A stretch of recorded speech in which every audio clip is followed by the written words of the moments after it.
Saudara-saudari yang terkasih dalam Yesus Kristus, hari ini Gereja Katolik di seluruh dunia merayakan Hari Raya Tritunggal Maha Kudus. Kita sebagai orang Katolik harus mengenal betul Allah Bapa, Allah Putra, dan Allah Roh Kudus. Selama 25 tahun imamat tahun ini, apakah saya mengenal Roh Kudus? Jawabannya adalah masih berproses. Saya sudah belajar filsafat teologi selama 9 tahun. Saya juga sudah banyak mengikuti kursus-kursus, retret-retret, seminar-seminar, bahkan pertemuan nasional maupun internasional berbicara masalah Roh Kudus. Apakah saya mengenal Roh Kudus? Jawabannya adalah saya masih berproses. Di sini pun ada juga Pak George, Pak Iwan, Bu Susi, tokoh-tokoh karismatik.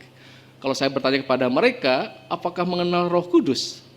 Saya yakin mereka juga jawabnya sama dengan saya, sedang berproses mengenal ini.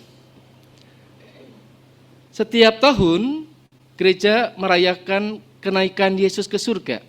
Kemarin tanggal 26 Mei kita merayakan Yesus naik ke surga. Lalu diberi kesempatan selama 9 hari novena Roh Kudus untuk mengenal ini, figur satu ini. Lalu setelah itu minggu lalu kita merayakan Pentakosta. Sekarang kita merayakan Hari Tritunggal Maha Kudus. Minggu depan adalah Hari Raya Tubuh dan Darah Kristus. Mulai kenaikan Yesus ke surga sampai nanti tubuh dan darah Kristus, apakah kita mengenal Roh Kudus dalam rangkaian ini? Jawabannya adalah mari kita bersama-sama berproses untuk mengenal ini. Dan Yesus mengatakan pada hari ini kata-kata yang sangat indah, ya.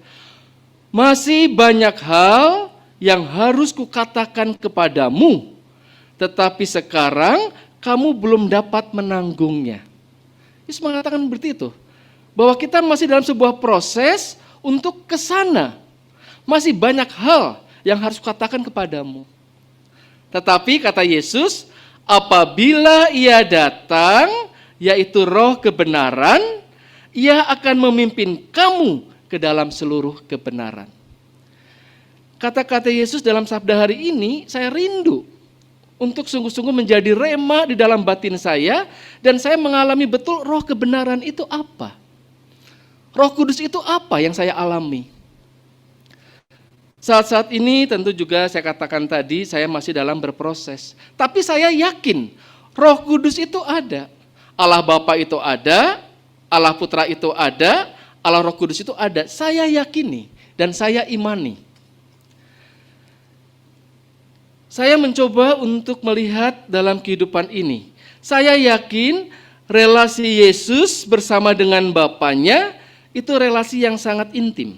Relasi yang sangat dalam.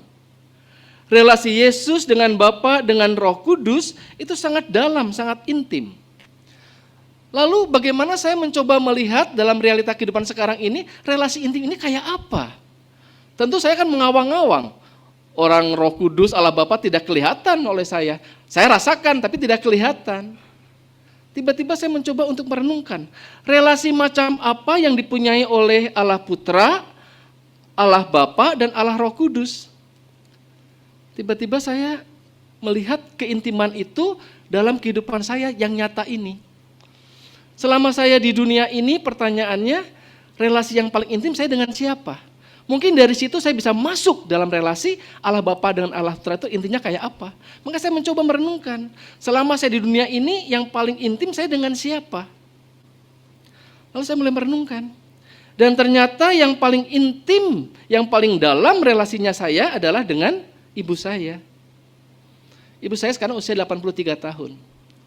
Saya kalau dekat dengan ibu saya merasakan ada perasaan damai. Ada perasaan sukacita. Walaupun tidak berbicara, tapi antara mata dengan mata, saya menyatu dengan ibu saya.